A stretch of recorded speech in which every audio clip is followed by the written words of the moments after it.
Assalamualaikum warahmatullahi wabarakatuh. Ketemu maning ning acarane Coblosan podcast Banyuwangi 1 TV. Nah, dulur-dulur kabeh bahas pilkada sing ana enteke sampai tanggal 9 Desember. Nah, kanggo riko kabeh hang bengi iki mage ning acarane Banyuwangi 1 TV. Nah, iki dilengen. Saiki isun ana tamu pisan. Nah, tamu iki adu-adu toko desa. Toko desa kono. Nah, iki pengen weruh kelendi saiki pilkada Banyuwangi. Wong desa paham kabeh tasing. Nah, saiki ana Kang Rudi Hartono Latif. Iki Ketua Asosiasi Badan Permusyawaratan Desa.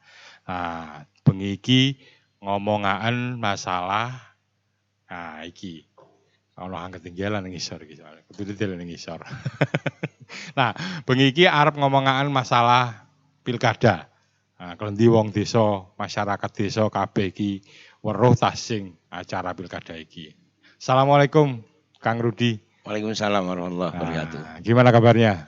Alhamdulillah baik. Baik. Iki basane basa Osing keneng, basa Jawa keneng, campur-campur. Yang penting masyarakat hang ana ning Banyuwangi, khususnya hang nang pelosok desa iki paham kabeh.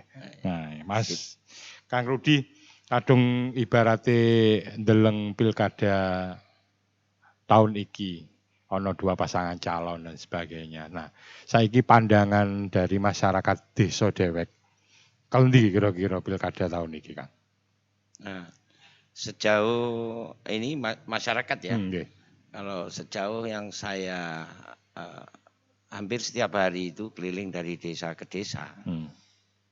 Banyak sekali yang sebenarnya nggak ngeh, belum greng. Belum ada semangatnya di urusan pilkada ini. Banyak pula yang ketika ditanya belum ngerti bahkan jadinya calonnya siapa, ngertinya masih banyak yang di baliho-baliho itu. Nah, jadi belum nyampe ke mereka. Belum nyampe ya. Ya, jadi mungkin sosialisasi terhadap pasangan calon, padahal KPU sudah menetapkan 2 pasangan calon saat ini. Betul, tapi meskipun ada juga yang ngerti bahwa calonnya cuma ada 2, ngertinya Bu Ibu, Pak Sugirah, terus kemudian Pak Yusuf dan siapa namanya Gus Risa, ngerti akan tetapi juga belum ngerti ini kapan, terus kemudian bagaimana, apa, itu memang belum. Mungkin ini dampak dari pembatasan yang di masa pandemi ini aja mungkin. Kalau seandainya BWD sendiri, nah mungkin melihat kondisi seperti ini, mungkin apa yang dilakukan oleh BPD untuk saat ini? Kalau kami tidak ada yang melakukan khusus ya untuk pilkada ini.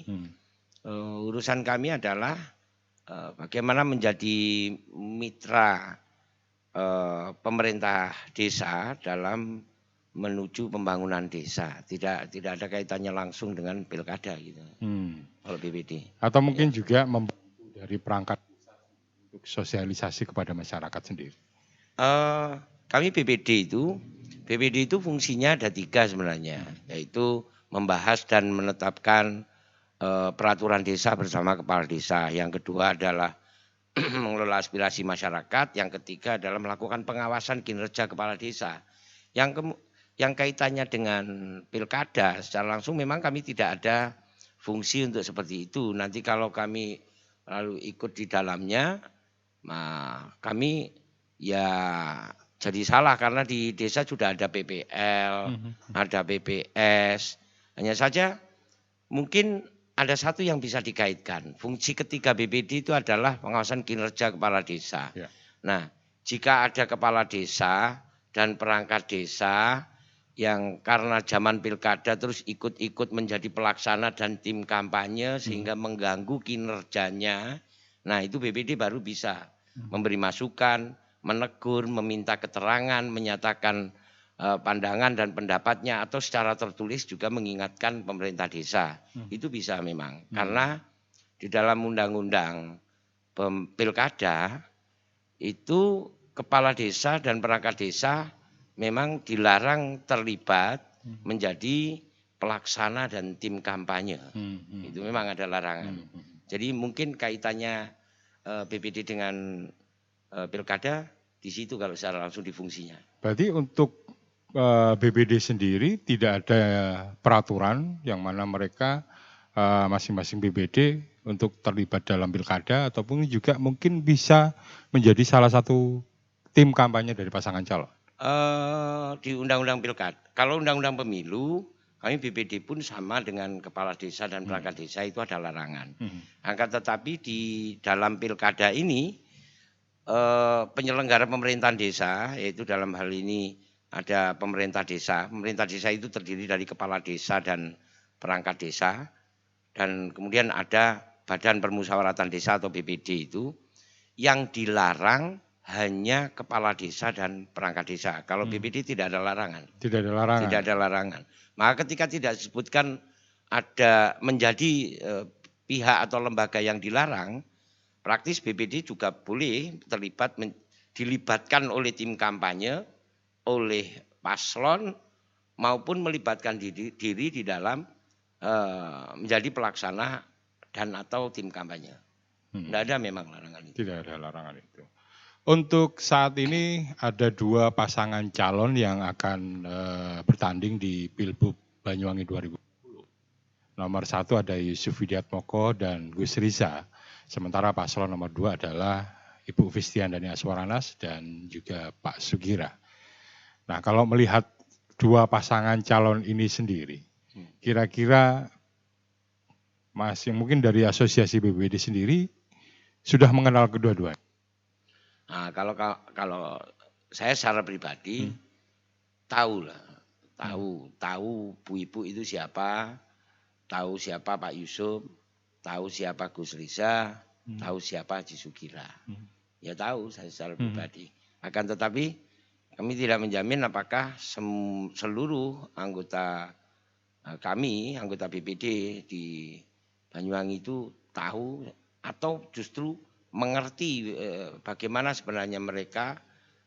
Kami tidak bisa menjamin itu. Saya nggak pernah melakukan keliling untuk bertanya apakah tahu atau tidak. Kami nggak tahu juga.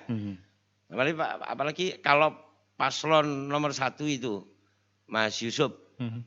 Kalau itu saya yakinnya anggota BPD tahu semua. Beliau adalah wakil bupati yang sudah 10 tahun. Dapat di Banyuwangi. Kalau Gus Riza mungkin sebagian besar mungkin tidak tahu, atau setidaknya sebagian lah tidak tahu.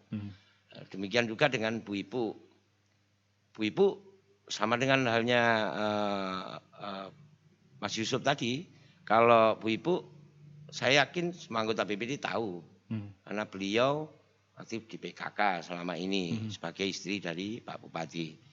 Nah, kalau Haji Sugira mungkin sebagian tahu, karena meskipun saya nggak yakin juga kalau semua tahu, mungkin sebagian tahu. Ya. Kadung jawaban ini kalau gitu Sunrodo bilang bahwa BPD ini, asosiasi BPD ini kayaknya netral.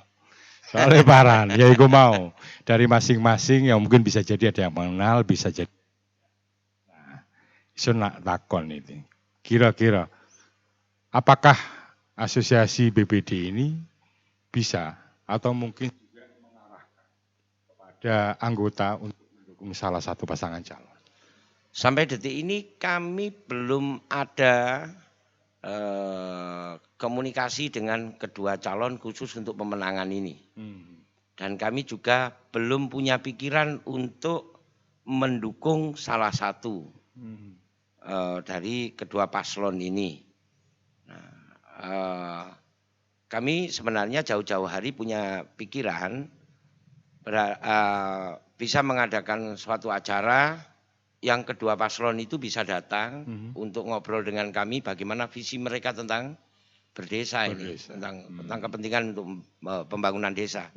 Tapi karena keterbatasan dan lain hal ini sampai detik ini hal itu belum bisa terwujud. Dan kami juga nggak yakin banget kalau kedua beliau itu mau. Gitu. Nah, jadi sampai detik ini kami belum ada pikiran untuk berpihak kepada siapa, dan kami tidak ada alasan secara pribadi untuk berpihak kepada siapa. Kepentingan kami juga cuman kepingin pembangunan desa bisa cepat secara substantif. Gitu. Nah, kalau seandainya melihat dari asosiasi BPD sendiri, jumlah anggotanya sampai berapa, Mas? Saya tidak tahu persis ya, karena iya, lucunya saya tidak tahu persis itu. Karena gini, anggota BPD 5 sampai 9 orang. 9 orang per masing-masing desa ya? Jumlahnya 189 desa. Sehingga ketemunya 1.600-an sekian orang. Itu kan sebenarnya menjadi sebuah peluang ketika digandeng oleh salah satu pasangan calon. Ya, secara politis mestinya seperti itu ya. Tapi kami kan nggak menarik bagi paslon. Jauh lebih menarik kades. Oh gitu. Ya. Nah tentunya sebenarnya kan dari BPD ini sendiri tugasnya langsung kepada masyarakat. Menyentuh langsung dengan masyarakat dan sebagainya. Kalau toh seandainya dilirik salah satu pasangan calon, apa yang akan dilakukan oleh BPD sendiri?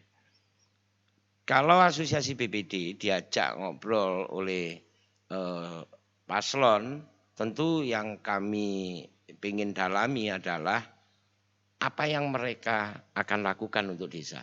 Hari ini kan masa kampanye. Banyak sekali orang yang salah paham bahwa kampanye kok janji lagi. Ya kalau nggak janji bukan kampanye. Ya. Namanya kampanye itu ya harus janji. Cuman persoalannya janjinya itu masuk akal atau tidak. Terukur atau tidak. Jangan cuma sekedar janjikan nanti tiap orang akan dikasih mobil. Nah ini kan janji yang bagus. Ya, keren ini boys lah janji ini. Tapi kan nggak masuk akal. Nah jadi kami akan ngukur dulu janji yang masuk akal. Terus memang benar-benar manfaat untuk desa. Tidak ada kami akan ngukur untuk manfaat bagi asosiasi BPD atau anggota BPD. Tidak ada. Kepentingan kami adalah yang manfaat untuk desa. Jika memang benar-benar ada yang signifikan untuk desa, bisa jadi kami akan mendukung. Meskipun kami bukan robot, anggota BPD di masing-masing desa itu punya hati, punya pikiran sendiri-sendiri. Kami hanya bisa melakukan upaya untuk memaksimalkan, mengutuhkan itu, tapi tidak mungkin bisa utuh menjadi satu. Tapi kalau mayoritas akan diarahkan, bisa selama itu memang manfaat untuk desa. Karena gini Kang Ivan, tidak mungkin Banyuwangi itu akan jauh lebih hebat dari sekarang kalau pembangunan di desa tidak benar-benar dilaksanakan lebih baik dari sekarang. Ya, betul. Dan mungkin tadi keterlibatan dari BPD sendiri ketika pada saat pilkada ini memang tidak diatur di sana. Nah mungkin apakah dari asosiasi sendiri juga mempersilahkan kepada BPD untuk masing-masing ya memilih pasangan yang sesuai dengan hati mereka atau bagaimana? Ya dalam 1 minggu setidaknya saya itu dan teman-teman pengurus asosiasi BPD itu melakukan pelatihan keliling itu minimal seminggunya ada di 3 titik. Dan setiap kali kita ketemu dengan kawan-kawan BPD, anggota BPD, selalu kita sampaikan bahwa secara hukum tidak ada larangan. Tapi kami menghimbau sebaiknya kalaupun berpihak, sudahlah tidak menjadi tim ses secara langsung, silakan melakukan dukungan sebagai relawan kayak gitu. Dan kita melakukan pendidikan kepada warga meskipun kita berbeda pilihan boleh saja, tetapi gunakan rasio, gunakan pikiran yang sehat, gunakan akal sehatnya agar kita tidak saling membenci secara pribadi. Dan silakan di 1, silakan di 2, kepentingannya adalah untuk menitipkan yang terbaik bagi kepentingan pembangunan desa dan masyarakat pedesaan. Gitu. Ya, ya Gilor, gue mau ngomong masalah BPD, kelendi BPD saiki dan sebagainya. Nah, mari iki sunak takon kaitan dengan masalah program-program dari pasangan nomor 1 dan juga nomor 2. Apakah sudah ada keterlibatan desa atau mungkin sudah ada kegiatan yang untuk membangun desa. Nah, tetap terus bain ning acara nih coblosan ring Banyuwangi 1 TV.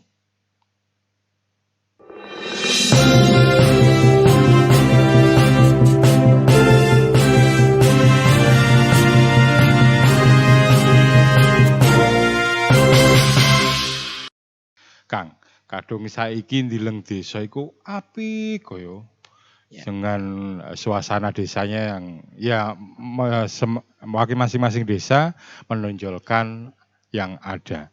Iya. Ibaratnya kadung ibarat ya ono ya arane istilahnya melihat bahwa mbuh teko gapurane, mbuh teko anune iku Kantore apik-apik gitu kantore ya. apik-apik kabeh iki. Sakjane kondisi desa apakah memang mencerminkan hal itu atau kelentingan? Nah, kalau kantornya bagus-bagus, memang iya di Banyuwangi. Kayaknya selama saya pernah roadshow dari Jakarta ke Banyuwangi, jalan darat, niat mampir-mampir ke hampir seluruh kabupaten, milih desa-desa yang terbaik di antara di kabupaten-kabupaten itu ya, di tahun awal 2018. Dan memang nggak ada yang rata kantor-kantor desanya itu, fasilitasnya kantor desa yang sebagus-bagus di Banyuwangi. Di Banyuwangi itu rata, hampir semuanya kantor desa itu nyaris nggak ada yang jelek. Kantor desanya. Keren kantor desanya. Terus ada aktivitas warga, lari cilik-cilik itu main HP atau belajar atau apa. Apalagi sekarang sekolah itu daring. Banyak sekali yang di kantor desa, di balai desa itu. Karena di kantor desa atau di balai desa itu ada free wifi yang cepat koneksinya, yang dibayari oleh desa. Memang semuanya diarahkan untuk agar seperti itu di seluruh desa.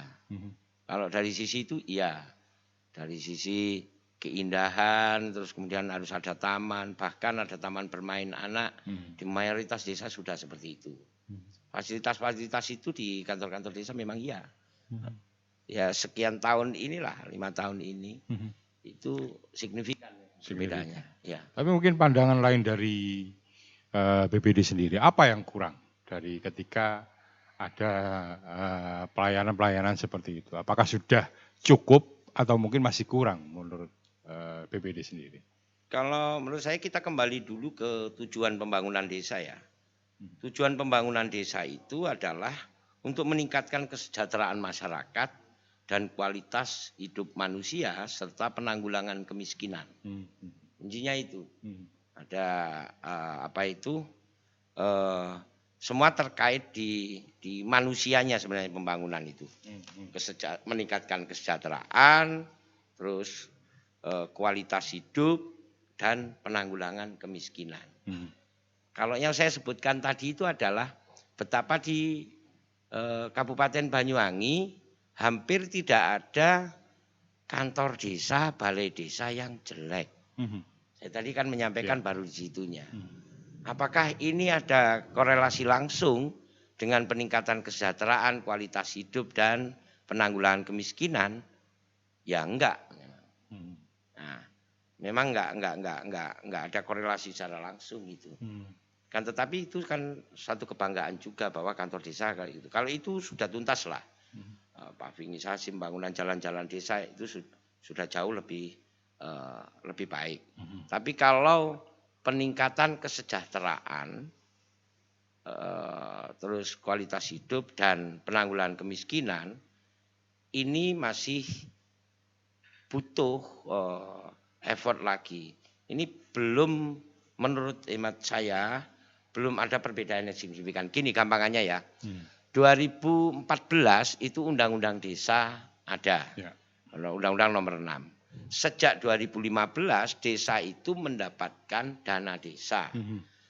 Ada juga di situ alokasi dana desa. Ada bagi hasil pajak dan retribusi daerah. Ada juga bantuan keuangan khusus dan pendapatan asli desa. Banyak sekali uang di desa itu. Kalau sebelum 2014 tidak ada dana desa. Nah, dari 2015 ke 2020 desa itu tidak ada yang duitnya APBDes itu anggaran pendapatan dan belanja desa yang di bawah 1 miliar itu tidak ada. Hari 2 miliar, ya, rata-rata itu hampir 2 miliar sampai 2 miliar lebih Banyuwangi.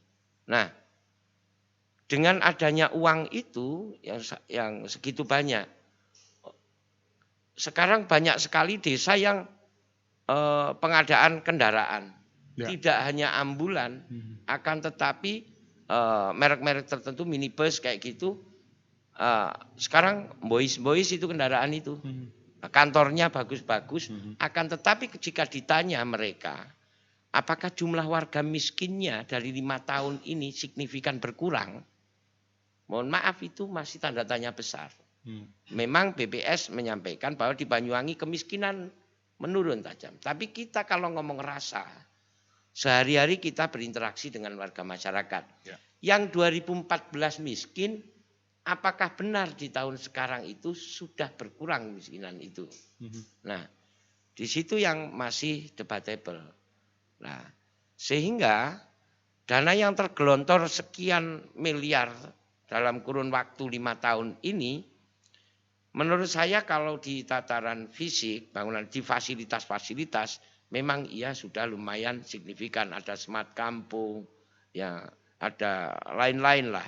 Kesejahteraan perangkat desa, kepala desa penghasilan tetapnya berapa. Ya. Dan alhamdulillah tahun ini mulai BPD itu juga sudah jauh lebih manusiawi. Kalau dulu BPD ada yang 25.000 per bulan, sekarang itu sudah di atas 600, 700 ribu ke atas kayak gitu.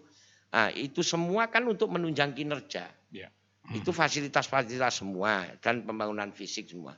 Akan tetapi untuk mensupport kesejahteraan warga itu masih tanda tanya besar. Kami masih mempertanyakan itu. Salah satu ukuran paling gampang adalah badan usaha milik desa itu yang seharusnya itu menjadi mesin penghasil perusahaannya desa untuk mendapatkan pendapatan asli desa yang signifikan bagi pembangunan, terus kemudian bisa menggerakkan perekonomian masyarakat. Sayangnya mayoritas BUMDes itu baru menjadi lembaga yang ada SK-nya, ada pengurusnya, tapi jika ditanya berapa setorannya ke desa, mayoritas 0. Nah ini kan percuma punya badan usaha tapi tidak menghasilkan. Hanya menghabiskan modal, masih banyak yang seperti itu. Nah ini realitanya. Nah bagaimana mungkin ketika desa tidak semakin kaya, terus bisa mensejahterakan warga masyarakatnya? Tidak mungkin itu. Ya. Ya. Jadi untuk saat ini memang istilahnya untuk bangunan, pelayanan sementara dan sebagainya sampai saat ini belum menyentuh dari beberapa tugas pokok dari kepala desa atau perangkat. Gini, itu hal yang berbeda ya. Ya. Contoh ya di kementerian tahun ini mencanangkan tentang digitalisasi desa. Kalau di Banyuwangi itu hampir tuntas, sudah dimulai. Setidaknya sekian persen itu kita sudah memulai. Betapa di banyak desa kita sama kalau di di supermarket atau minimarket kita udah pakai touch screen nih. Ngurus KTP bagi yang kalangan muda tentunya. Itu tinggal sentuh langsung seketika itu bisa ngeprint sendiri. Nah, ini bisa diaplikasikan kepada desa yang jarak dusunnya ada salah satu dusunnya terpencil misal atau jauh. Kayak gitu. Itu tinggal ditaruh peralatan di sana, tidak perlu jalan jauh ke kantor desa. Itu di Banyuwangi sudah berjalan. Meskipun belum sempurna, tapi ini sudah. Ketika di kabupaten lain baru akan melaksanakan ini, di Banyuwangi sudah. Sistem barcode kepala desa itu sudah memungkinkan. Jadi segala layanan itu tidak lagi di mall pelayanan publik, bahkan itu sudah bisa selesai di desa itu sudah bisa kalau sisi itu layanan. Tapi yang saya sampaikan tadi itu adalah di masalah kesejahteraan warga, di daya tahan pemerintahan, di kekuatan anggaran pemerintahan itu yang belum. Nah, jadi apakah sekarang desa itu kaya? Iya, dari bantuan-bantuan, dari dana desa, alokasi dana desa dan lain-lain itu iya. Tapi kalau pendapatan asli desa itu hanya mengandalkan tanah kas desa. Jadi kalau pendapatan asli desa yang benar-benar dari usaha itu masih teramat sangat minim yang ada di Banyuwangi. Apalagi ya kalau di Banyuwangi utara, wilayah utara ini mulai Rogo Jambi ke utara yang mayoritas desanya itu tanah kas desanya kecil-kecil. Sedangkan kalau yang di selatan itu ada yang sampai 56 hektar satu desa itu. Nah, itu jadi berbeda. Tapi ini kan hanya pengelolaan tanah kas desa, belum di usaha desa. Ya. Jadi desa di Banyuwangi belum ada yang kaya raya. Belum ada yang Nah, itu salah satu yang kurang kita. Padahal kita dibeli stimulan uang, dana desa, alokasi dana desa dan lain-lain seperti yang saya sebutkan tadi, belum dimanfaatkan dengan baik oleh desa-desa di Banyuwangi menjadi modal untuk bagaimana membuat desa ini kaya, yang kemudian pada ujungnya membuat warganya sejahtera. Nah, itu tadi kaitan dengan mungkin kondisi desa untuk saat ini.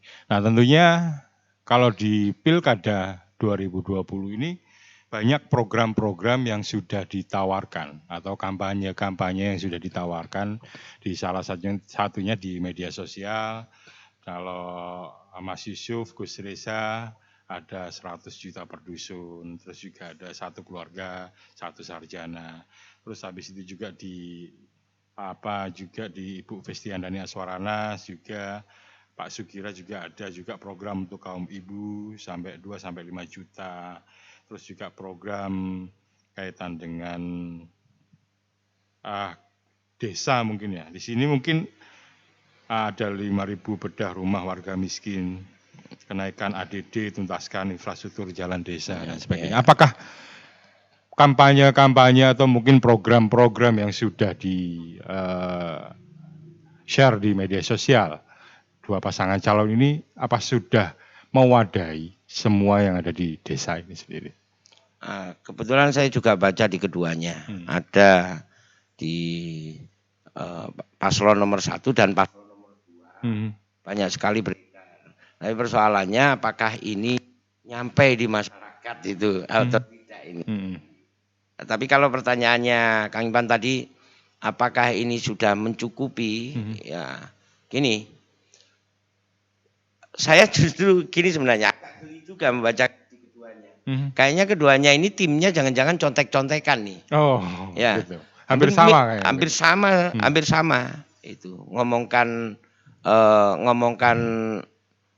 apa tadi benda rumah sama semuanya ngomong benda rumah. Saya ngomong yang langsung berkaitan dengan diri saya.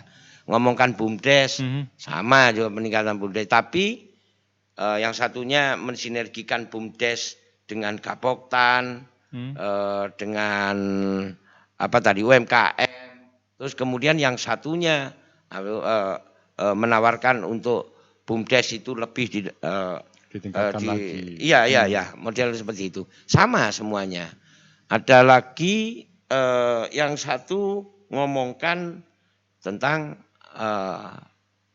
desa sehat, go internasional. Samalah semuanya. Nah, bagi saya yang dijanjikan oleh keduanya itu belum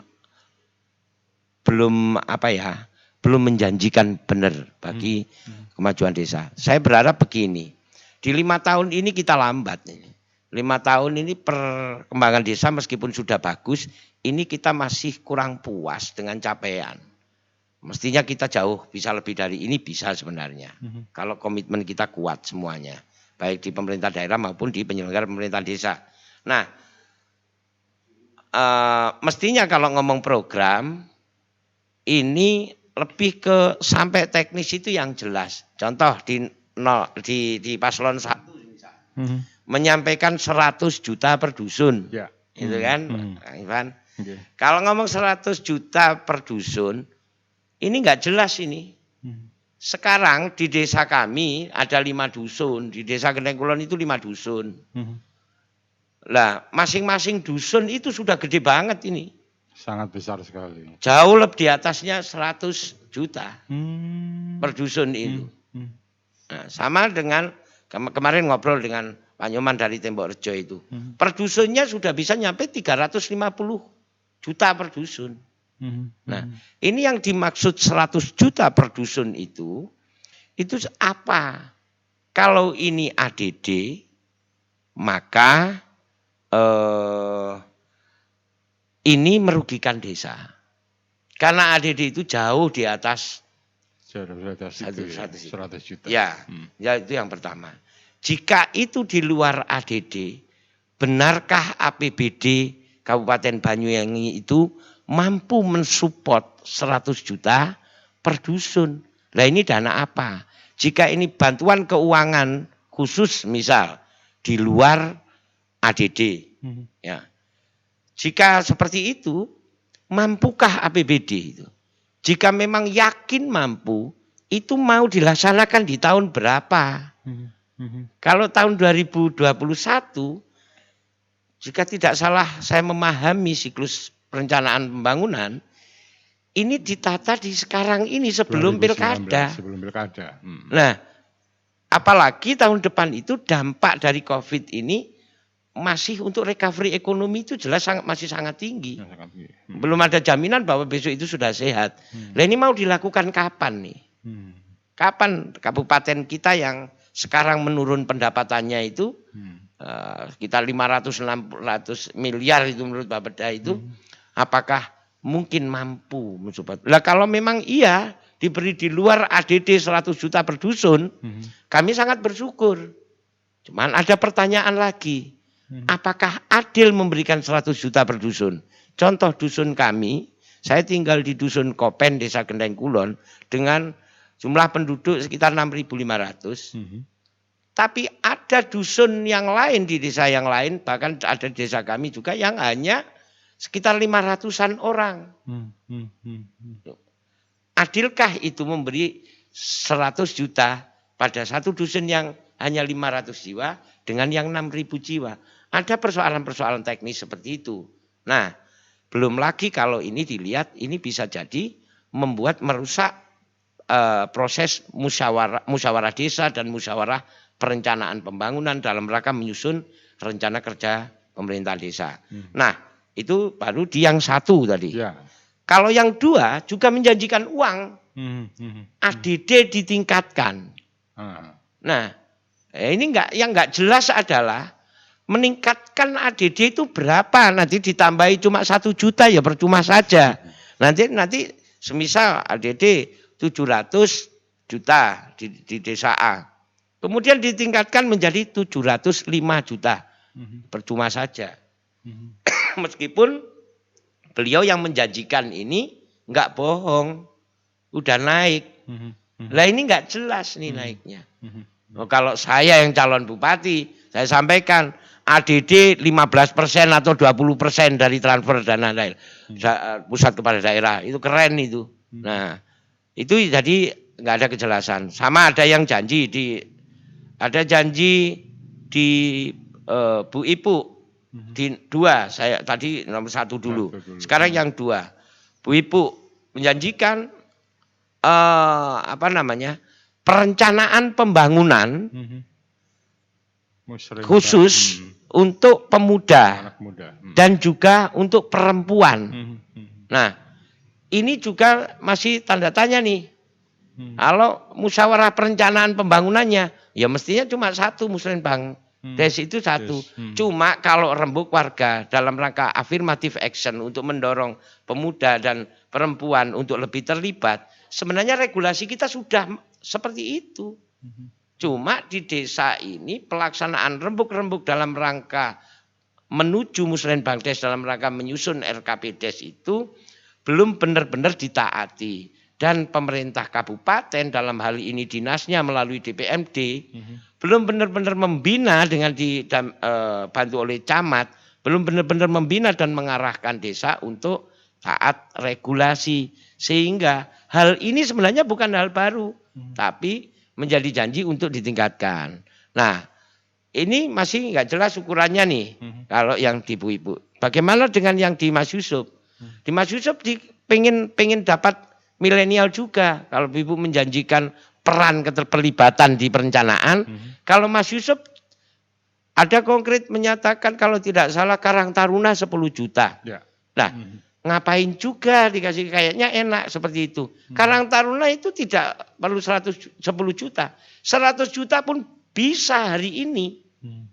Tergantung Karang Tarunanya itu sebenarnya aktif juga apa enggak. Terus Pemdesnya paham enggak urgensi Karang Taruna. Karang Taruna sebagai lembaga kemasyarakatan desa ini bagaimana mestinya dijalankan dengan baik di level desa, Karang Tarunanya hidup, mulai proses pembentukan hingga penyusunan rencana. Kalau memang dia itu bisa membuat rencana yang bagus dan manfaat untuk desa, hari ini berapa jatahnya Karang Taruna? Berapapun sebenarnya bisa. Tergantung kita paham apa enggak ini tentang lembaga kemasyarakatan desa, yang sebenarnya sudah diatur jelas itu di Permendagri 18 tahun 2018. Nah, persoalannya desa ini kadang nggak ngerti, pembinanya dalam hal ini supradesa adalah Pemkad dan melalui juga kecamatan itu juga kurang kencang membinanya, dan Karang Tarunanya sendiri juga kurang aktif, banyak sekali yang seperti itu meskipun tidak semuanya.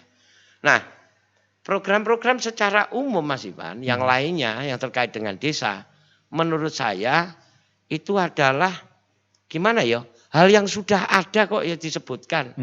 Contoh menjanjikan sertifikat-sertifikat, bukankah pemerintah kita itu sudah jelas. Pensertifikatan itu urusannya di PTSL.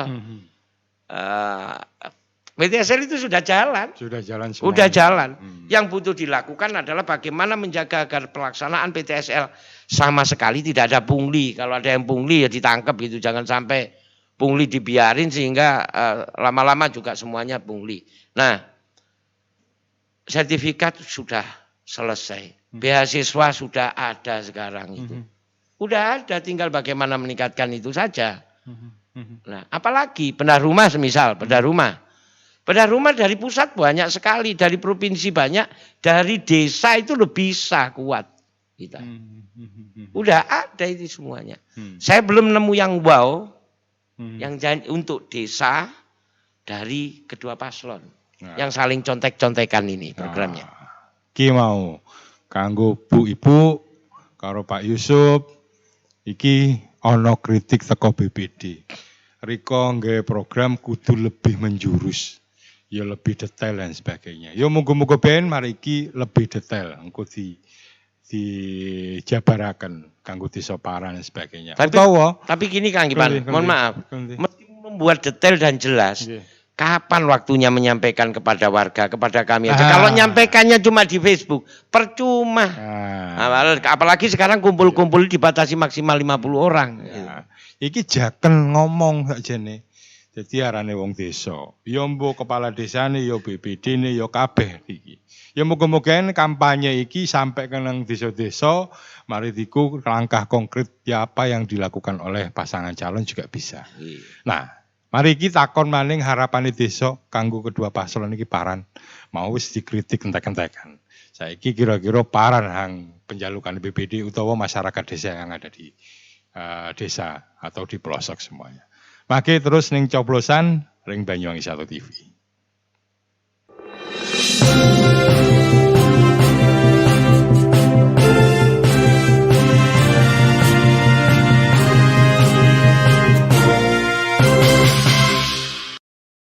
Maki ning program coblosan Banyuwangi 1 TV, podcast siji-sijine yang ana ning Banyuwangi. Nah, iki kadung mau wis paslon wis dikonceki mulai teko program dan sebagainya. Nah, saiki kanggo penyelenggara pemilu Kang Rudi. Nah, kira-kira saat ini kan memang masanya pandemi. Dan ini juga pastinya akan menjadi satu tantangan tersendiri bagi penyelenggara pemilu untuk mensukseskan kegiatan pilkada ini. Nah, kira-kira pandangan dari BPD sendiri terkait dengan penyelenggara pemilu ini kelentingan. Ya, hari ini tantangan terbesarnya adalah di awal tadi saya sampaikan masih banyak sekali ketika saya ketemu dengan kawan-kawan BPD dalam pelatihan, masih banyak sekali yang menyampaikan bahwa warga di desa itu masih belum greng, belum ngerti tentang program yang dibawa oleh kedua paslon. Nah, ini kan sangat sayang. Nah, bahkan paslon itu sekarang kan banyak sekali desa yang belum ada aktivitas yang mengarah kepada pemilu ini, tidak seperti tahun-tahun yang lalu.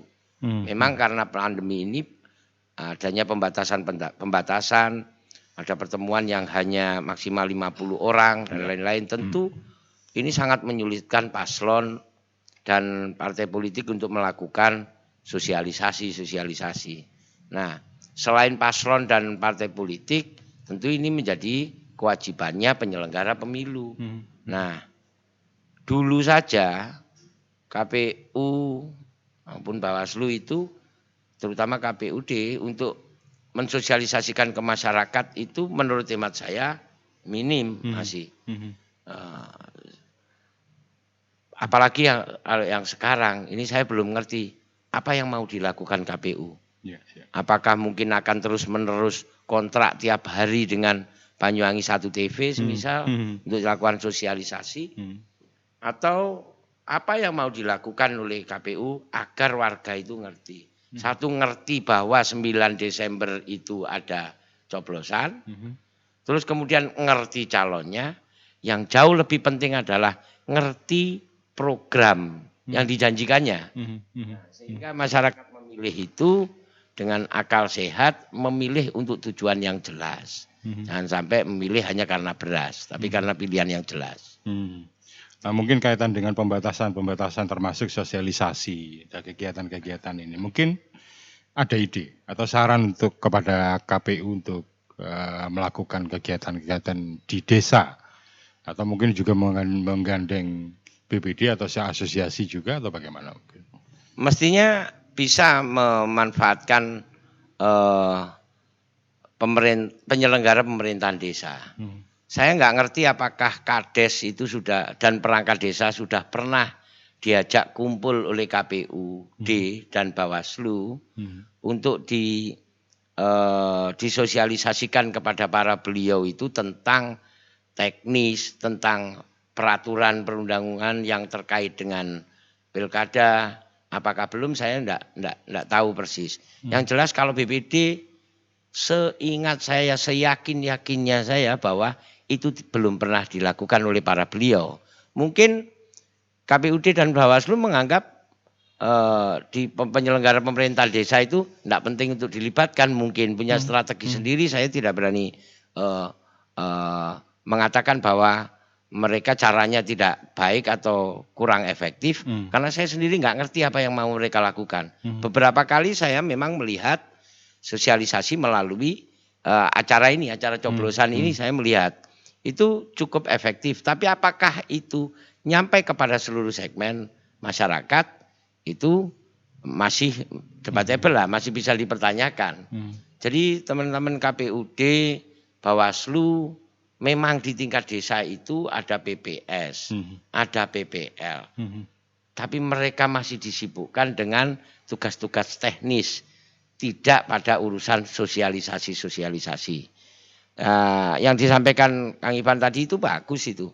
Mestinya libatkan aja semua yang di desa itu akan membantu untuk mensosialisasi.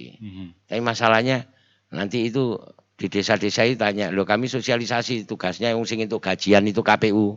Kok terusannya kini sing sosialisasi kali enak dewek gitu kan. Ya. Tapi kira-kira nanti kalau seandainya mau menggandeng asosiasi BPD, apakah siap? Siap.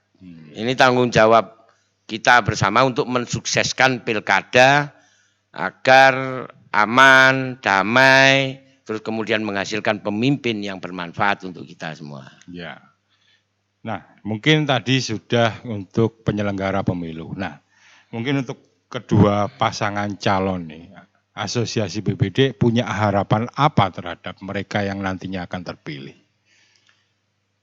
Harapan saya yang pertama adalah kedua paslon maupun tim suksesnya atau partai pendukungnya dalam kurun waktu yang praktis sekitar 2 bulan ini itu bisa menyampaikan janji-janji politiknya itu kepada masyarakat dengan cara yang seefektif mungkin sehingga seluruh warga itu tahu. Jangan hanya sekedar memproduksi suka dan tidak suka kelompok mohon maaf saya sebutkan. Karena ini sudah ramai di media. Semisal ada omongan ini antara kelompok merah struktural dan kelompok merah kultural. Terus kemudian ini ada pendopo versus Blok Agung. Terus kemudian ini dinasti, non dinasti. Bagi saya ini semua tidak menarik, tidak mendidik. Yang jauh lebih mendidik adalah ya sampaikan apa janji politikmu, programmu itu apa. Tapi yang kedua, saya menantang kepada kedua paslon. Sampaikan sesuatu yang benar-benar manfaat bagi rakyat Banyuwangi, yang konkret itu loh. Apa yang disampaikan, yang masuk akal. Jangan cuma menyampaikan mimpi yang itu nggak jelas. Karena bisa saja saya semisal menyampaikan, kalau saya calon semisal, apa sulitnya membuat meme untuk nanti kalau terpilih akan memberikan setiap warga diberi HP semisal, diberi Android semisal. Seolah-olah menarik itu. Dengan alasan bla bla bla bla seolah-olah menarik. Tapi ternyata saat tidak bisa terwujud, nanti prakteknya ya per tahun hanya 10 bergilir kayak gitu. Nah, ini bullshit lah yang seperti ini. Sampaikan yang jelas apa hal yang diutamakan. Katakanlah 3 hal semisal ya, yang benar-benar baru, bukan hanya produknya Pak Abdullah Azwar Anas. Pak Abdullah Azwar Anas sekarang sudah keren membuat image Banyuwangi sudah bagus, terlepas dari mungkin ada beberapa hal yang kurang sempurna atau dinilai kurang baik oleh sebagian dari kita. Akan tetapi di 2 paslon ini jangan hanya mengkopas apa yang dilakukan hari ini, akan meneruskan cuma seperti itu saja atau dengan bahasa yang lain. Saya tantang untuk membuat 3 hal saja. Hal apa yang mereka bawa yang benar-benar manfaat untuk rakyat desa. Khususnya yang baru berarti ya? Iya dong, yang benar-benar produk mereka. Jangan ngomong sertifikat lagi karena sertifikat sudah diurus melalui PTSL oleh pemerintah. Jangan ngomong bedah rumah karena bedah rumah sudah bisa diatasi hari ini melalui APBDes, APBD kabupaten maupun APBN. Jangan ngomong hal-hal yang sudah ada hanya dikemas seolah-olah ini hal yang baru. Tapi apa yang Anda tawarkan untuk pemerintah desa agar benar-benar pembangunan desa itu signifikan bagi peningkatan kesejahteraan masyarakat, bagi peningkatan kualitas hidup dan penanggulangan kemiskinan masyarakat desa. Iya, iku harapane, Lur. Kanggo riko kabeh sepakat ya. Wong desa-desa khususnya hang ana ning pelosok utawa riko kabeh ben hang ngrungokno. Iki katon kadung ibarate saiki iki memang harapane ya teko wong desa. Kadung desa iki makmur, kutha ya bisa makmur. Lan adung kutha makmur, desane makmur ya kebangetan. Ya wis. Kabeh pilihan ana ning ati mriko kabeh. Tanggal 9 Desember 2020 aja sampai lali lang TPS nyoblos persis ambi hang diomongno ati mriko kabeh. Ya wis Lur, iki mau wis mari kabeh bahas tentang desa, tentang pilkada. Karepane wong desa klendi, karepane PBD utawa kabeh yang diharapno kanggo kemajuane Banyuwangi. Ya wis ketemu maning ning acara Hang Padha liya dina ning acarane coblosan ning Banyuwangi 1 TV. Assalamualaikum warahmatullahi wabarakatuh. Waalaikumsalam.